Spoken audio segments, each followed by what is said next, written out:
Nous allons commencer notre conférence de presse. Nous accueillons donc la Côte d'Ivoire avec son sélectionneur Hervé Renard et le joueur Éric Bertrand Pally. Nous prenons vos questions.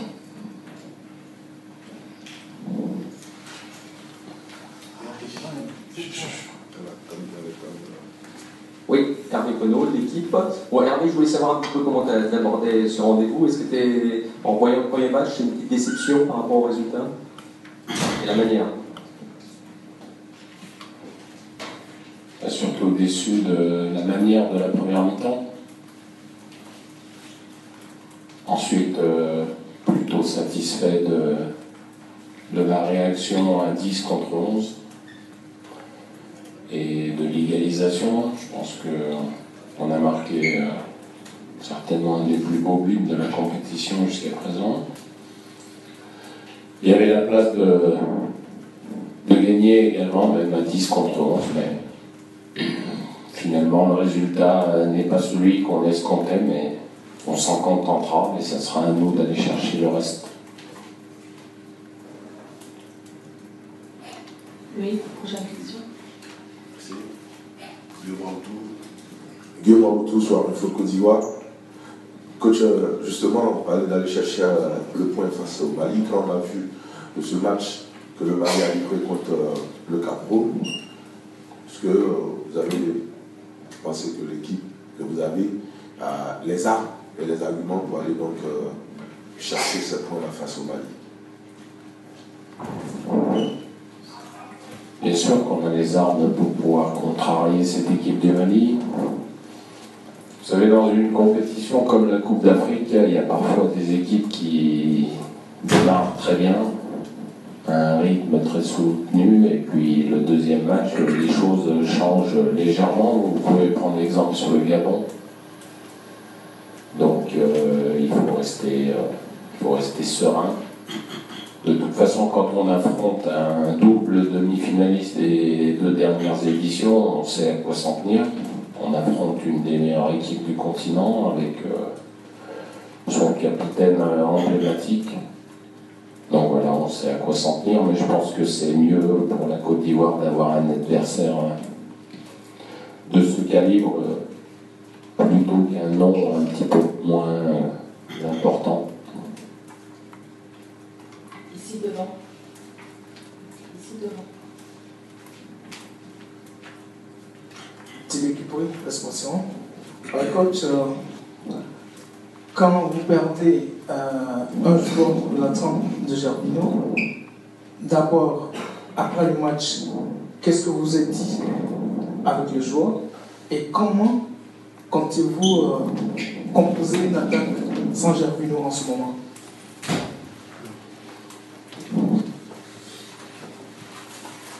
Et déjà, je lui ai dit que son geste était un geste à ne pas faire. Mais je lui ai dit que j'avais aussi joué au football et qu'il m'était arrivé de faire la même chose. Donc, c'est un geste qu'on ne doit pas voir sur un terrain de football, mais parfois il y a des circonstances qui font qu'on sort du match et qu'on se laisse un petit peu débordé par la pression de l'adversaire ou l'intimidation de l'adversaire. Donc voilà, on sait que Gervinho est un des joueurs phares de cette Coupe d'Afrique, donc peut-être que le joueur guinéen a usé de certains pour le faire sortir de ses gonds, et malheureusement ça a marché. Donc voilà, il s'est excusé auprès du groupe, chose que j'ai trouvé très très bien. Et puis quant à son absence, je pense qu'on a des arguments offensifs en ce qui pour le remplacer. Alors, avoir le même profil de joueur exactement, c'est très difficile, parce que un joueur comme Gervinho, il en a qu'un. Mais on fera avec, et puis je suis sûr que celui qui sera amène à le remplacer réussira à remplir la tâche parfaitement. Juste une chose. Coach. Éloigné, merci. Il y avait une question là-bas dans le fond. Ah, Ouais, coach Laurent Aguier, journal La Matinale Côte d'Ivoire. Le Mali n'a jamais battu la Côte d'Ivoire en phase finale de CAN. Est-ce que cela va motiver vos joueurs ou bien va leur mettre une pression supplémentaire? Je pense que c'est une bonne chose. Je me rappelle du dernier match, la demi-finale de 2012, ça a été un match très très serré et c'est Gervinho qui, sur le côté gauche, marque un superbe but en partant de 50 mètres, donc à nous de rééditer la même chose tout en sachant que ça sera aussi difficile.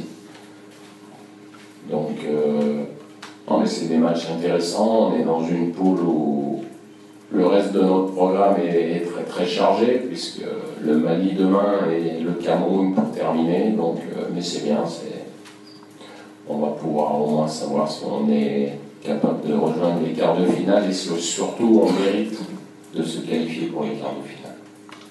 une question dans le fond. Chris Larios from Associated Press. Gervinho was perhaps your liveliest player in the first match till he got sent off.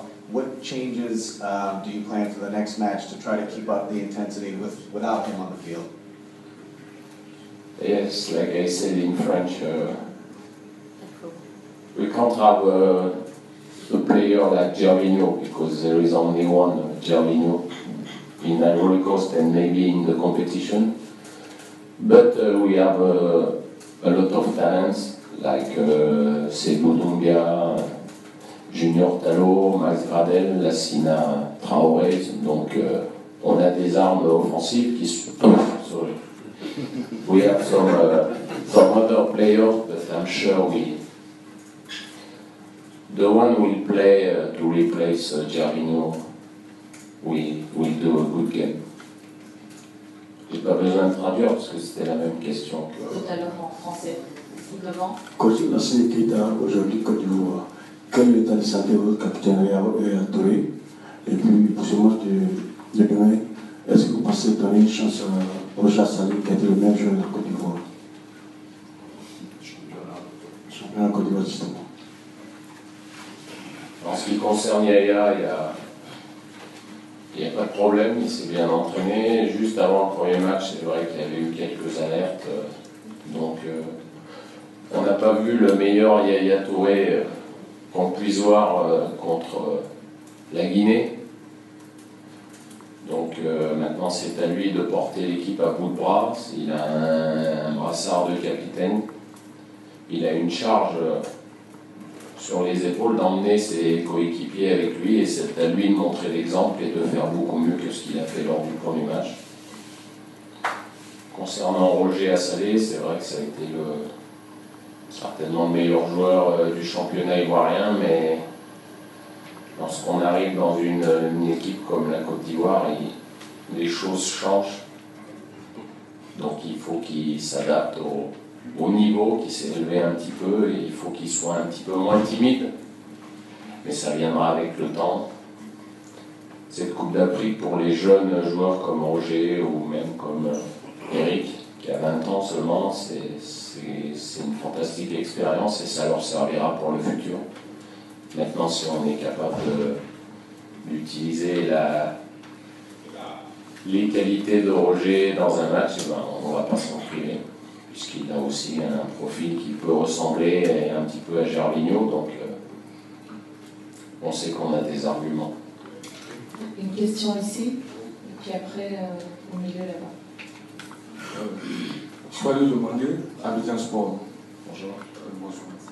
Quand on a vu l'équipe de Côte d'Ivoire plus percutante en termes sur le plan offensif en deuxième mi-temps contre la Guinée, avec l'entrée de Doumbia Seydou et Aboni, est-ce que vous allez rééditer cette paire, cette paire-là contre le Mali, puisqu'avec 2 points, on a vu l'équipe plus joueuse qui allait de l'avant et qui allait arracher ce match milieu-là? Alors je vais vous faire un reproche à vous tous là, parce que j'ai jamais eu une question sur la réorganisation tactique de l'équipe. Donc peut-être qu'il n'y en a aucun d'entre vous qui a vu la réorganisation tactique de l'équipe contre la Guinée. 3-5-2. Donc que c'est pas seulement l'entrée de ces Doumbia qui a apporté, c'est l'équilibre.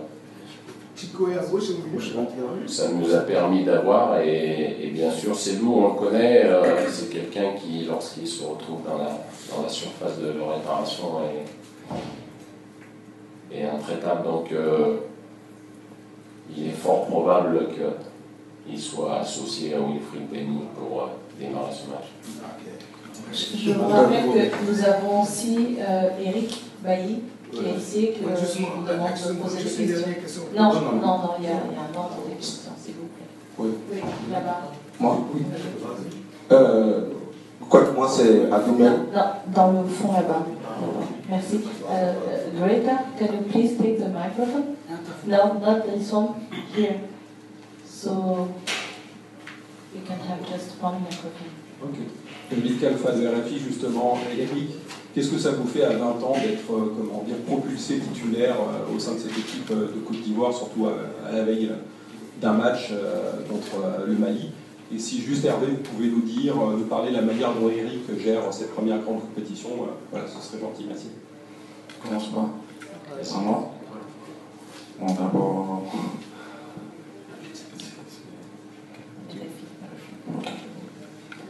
Bon, d'être dans cette équipe, vraiment, ça fait énormément de plaisir. Et voir à l'âge de 20 ans être dans l'effectif d'une équipe nationale comme la Côte d'Ivoire, vraiment, c'est un rêve déjà réalisé.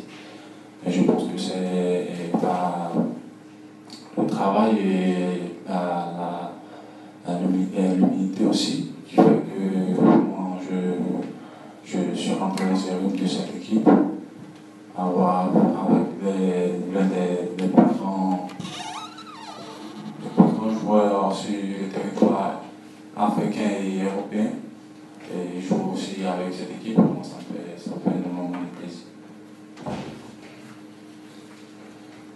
Oui, Eric, il a un parcours. Il est d'abord parti à la Juventus de Turin, puis pour un petit problème de papier, il a atterri en Espagne, à l'Espagnol de Barcelone, au centre de formation, puis il a commencé à jouer avec l'équipe première seulement depuis le début de saison, puisque son coach qui était au centre de formation a pris en main l'équipe première de l'Espagnol en Liga cette saison. Donc je l'ai suivi depuis le mois d'août. Alors quand un jeune joueur commence à jouer, on se dit est-ce qu'il va être prêt et tout ça, et puis au fil des mois, je me suis aperçu qu'il réalisait de belles performances, donc il a tout à fait mérité sa place ici, et puis il faut bien à un moment donné préparer l'avenir, et je pense que ça va lui apporter énormément de disputer cette compétition en tant que titulaire. Ce qu'il apporte, c'est surtout sa vitesse. Pour un jeune de 20 ans, dans les duels, il fait preuve de beaucoup de détermination. Maintenant, je lui ai déjà dit, mais il va falloir qu'il progresse un peu dans la relance, parce qu'il est surtout capable de faire beaucoup mieux que ce qu'il a fait même lors du premier match, même s'il a fait un très bon match. Donc voilà, on va lui mettre des objectifs un petit peu plus élevés encore. Merci. Ok, je suis Philippe Boni pour Vox Africa. Coach Hervé Renard, la Côte d'Ivoire et le Cameroun sont placés favoris de la poule D en début de compétition, mais les deux sont pratiquement, excusez-moi de vous manipuler par leurs adversaires respectifs. Entre nos matchs, vous parlez la Guinée, le Cameroun contre le Mali. Est-ce que vous pensez déjà à la finale de cette poule Cameroun-Mali, Cameroun-Côte d'Ivoire le 28? Oui, tout reste possible. Hein. Tout dépendra de la façon de gérer ce deuxième match. Si l'équipe qui sera capable dans les deux matchs respectifs de gagner se mettra en position très favorable. Maintenant, celle qui ne sera pas capable de gagner se mettra dans une situation un petit peu compliquée. C'est toujours la même chose dans les poules de 4. Donc on sait ce qu'on a à faire, tout en sachant qu'aujourd'hui, à l'heure où on parle, on est tous sur la même ligne. Une question là. Greta, please. Can you give him the microphone? Moi, c'est Adoumel, le quotidien d'Abidjan, Côte d'Ivoire. Coach, je voudrais savoir l'état moral de vos joueurs après le premier match. Et par rapport au deuxième match, qu'en est-il exactement? Je pense qu'il est toujours plus facile moralement de revenir au score, qui plus est à 10 contre 11, que de vivre l'inverse. C'est-à-dire lorsque vous menez 1-0, que vous êtes rejoint, moralement c'est toujours un petit peu différent. Donc on va dire que la deuxième mi-temps nous a fait du bien. Mais moi j'aimerais surtout insister, et j'ai insisté auprès des joueurs, sur le fait qu'il est pratiquement impardonnable de faire une première mi-temps comme on a fait. Donc vous le savez, vous connaissez certainement mieux ces joueurs que moi, puisque vous les suivez depuis très longtemps. Je pense qu'il faut les pousser dans leur retranchement, parce que ce qu'ils ont montré, c'est tout à fait insuffisant. Une question dans le fond, on revient ici. On va prendre 4 questions, les 4 dernières questions. Okay, en fond en anglais. Brian Oliver from Goal and the Times. To the coach, we've been talking about defenders. Can you just tell us, you may have said this already, apologies, but how pleased were you with your back four, and especially with the 3 newcomers in that first game, and what expectations do you have of them in the future? You know, it's never easy to change the defense in 3 or 4 months. So I changed the goalkeeper. Eric is a new centre back, and Wilfried Cannon played a left back. So I have to prepare the future, but also to be strong. So it's not easy for some old players in the squad, but it's football. We need a competition, and I hope we'll be able to be even better for the second game than we were during the first game. Because the mistake we did, we gave the goal to the Guinea. Unfortunately, it was a big mistake of Serge Aurier. Normally, he was, not normally, but he was maybe the best player for the last World Cup for Ivory Coast. So we expect him to be at another level because he has experience. So I hope he will bring the other defender to make a very good second game. La caméra. Bonjour, Fabien Novial à FPTV. Ça fait maintenant une semaine que la compétition a commencé. Je voudrais savoir, c'est une compétition qui a été organisée un peu dans l'urgence, on sait. Quel premier bilan vous tirez-vous en tant que coach d'une équipe de l'organisation en fait, générale de la CAN? Si vous êtes satisfait, c'est des choses à redire. Merci. Comme tout passionné de football, je regarde tous les matchs à la télé et j'aime plutôt bien l'ambiance qu'on voit à travers les images. En ce qui nous concerne personnellement, on n'a aucun problème puisque je pense qu'on est certainement dans le plus bel hôtel qu'il puisse y avoir à Malabo. Donc on est dans un cadre magnifique. Quand on joue dans ce stade, c'est un beau stade. Il y avait une ambiance très très bonne lors du premier match. Je pense que ça sera la même chose lors du second, puisqu'il y a beaucoup de supporters, des Maliens, même Guinéens, Camerounais, Ivoiriens. Ça, c'est ce qui fait le charme de la Coupe d'Afrique, c'est de voir tous ces supporters marcher pour venir au stade, se mélanger sans se battre, sans s'insulter. C'est le charme de l'Afrique, c'est magnifique. Donc j'espère que ça va rester comme ça. Et puis pour l'instant, je pense que c'est une belle réussite, surtout quand on retourne en arrière et de la façon dont ça s'est passé pour réorganiser, pour retrouver un pays organisateur. Ici devant, le journaliste en bleu. Coach, James from Supersport. Yaya Toure came off in the other game. How fit is he for the game against Mali? And having watched Mali, what will be your approach to the game tomorrow? So I have to give you my tactic.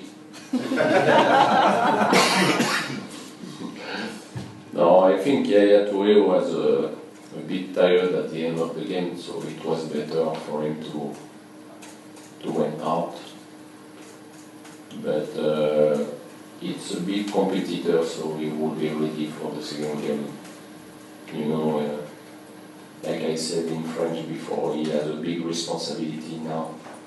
He has the band of the captain. He has to bring everyone behind him. So I expect from him a better second game than the first one he did. This is very important for us, because if he's not able to improve his level, it will be very difficult for our team. For the rest of the question, les deux dernières. Donc il y a voilà, celui qui a déjà le micro, et ensuite... Coach, bonjour, Rachel Sampassi de l'Alti. Bonjour. Je reviens un peu à ce match. Je pense que, sans le souhaiter, mais c'est lorsque vous êtes en difficulté que vous sortez vos grosses cartes. Et on vous a vu à deuxième mi-temps à 10. Vous avez mis votre expérience, jouer devant une équipe enthousiaste de la Guinée avec 3 défenseurs, boucher le couloir avec l'entrée de Chico et Oli qui n'était plus défenseur, qui était ailier droit, ça a vraiment marché. D'où le problème de la Côte d'Ivoire, c'est lorsque elle arrive à presser haut, la défense souffle un peu, même avec 3 défenseurs, vous avez pu tenir et puis égaliser. Alors contre le Mali, ça va être pratiquement le même schéma. Ils sont sur le côté et ils vont en profondeur. Qu'allez-vous faire pour ne pas subir la première mi-temps de la Guinée, honnêtement? Mais je voulais vous féliciter pour le choix tactique de la deuxième mi-temps. Déjà contre la Guinée, même en première mi-temps, on n'a pas trop subi, hein, parce qu'à part le but qu'on leur donne, ils n'ont jamais frappé au but. Donc simplement, on était dans un rythme trop lent pour aller chercher l'adversaire déjà, parce que quand je suis rentré à la mi-temps, sur le tableau, j'ai marqué, je pense qu'on presse à 10 km/h. 10 km/h, c'est pas bien haut hein, pour aller récupérer les ballons. Donc si on est tous à ce même rythme, autant se mettre devant notre défense à 30 mètres de notre but et puis de rester en place, parce que ça ne sert à rien d'aller chercher quelqu'un dans un pressing si vous le faites à cette allure-là. Donc soit on change de rythme, soit on va au-delà de grosses déconvenues. Donc on est bien reparti dans cette seconde mi-temps, même lorsque Gervais était sur le terrain, on poussait, et malheureusement est venue cette expulsion, et après, avec la réorganisation, on a maintenu cette pression, chose qui n'était pas facile. Et malgré un exploit d'Ibrahima Traoré qui frappe sur la barre, parce que c'était un 1-0 pour la Guinée, on aurait pu être sanctionné complètement, mais à part ça, il n'y a rien eu, il n'y a pas eu d'autres alertes en deuxième mi-temps, donc je pense qu'on a bien réagi. Ce qui est regrettable, c'est de se trouver dos au mur pour réagir, quoi. Ça serait beaucoup mieux d'agir le plus rapidement possible. Donc, on sait ce qu'il faut faire, maintenant à nous de le faire. La dernière question, en espérant qu'elle s'adresse à Eric. Oui, tout à fait. Bonjour, Eric Mabrut, RFI. Eric, vous formez avec Colo, Serge et Wilfried une défense neuve, expérimentale. Comment ça se passe pour l'instant au niveau des automatismes? Est-ce que vous avez suffisamment de repères, surtout que vous découvrez en plus la Coupe d'Afrique et ça représente une certaine pression? Je pense que ça se passe bien. En temps de la préparation, nous avons eu deux matchs amicaux et nous avons, moi j'ai commencé titulaire avec ces trois joueurs, et avec l'expérience du défenseur central, Colo Touré, que tout le monde connaît, je pense que ça nous aide beaucoup. Et aussi pour les stratégies du coach, pour la position de la défense, je pense que ça nous aide beaucoup. Et ça fait du bien de voir ces nouveaux joueurs, ces jeunes joueurs s'intégrer dans cette équipe. Dans cette équipe nationale. Parce que ça va bien. Merci à tous. Je vous rappelle donc que le prochain match de la Côte d'Ivoire contre le Mali est demain à 17h. En attendant, ils ont leur match d'entraînement aujourd'hui à 17h cet après-midi à La Paz. C'est ouvert 15 minutes au micro. Je vous remercie.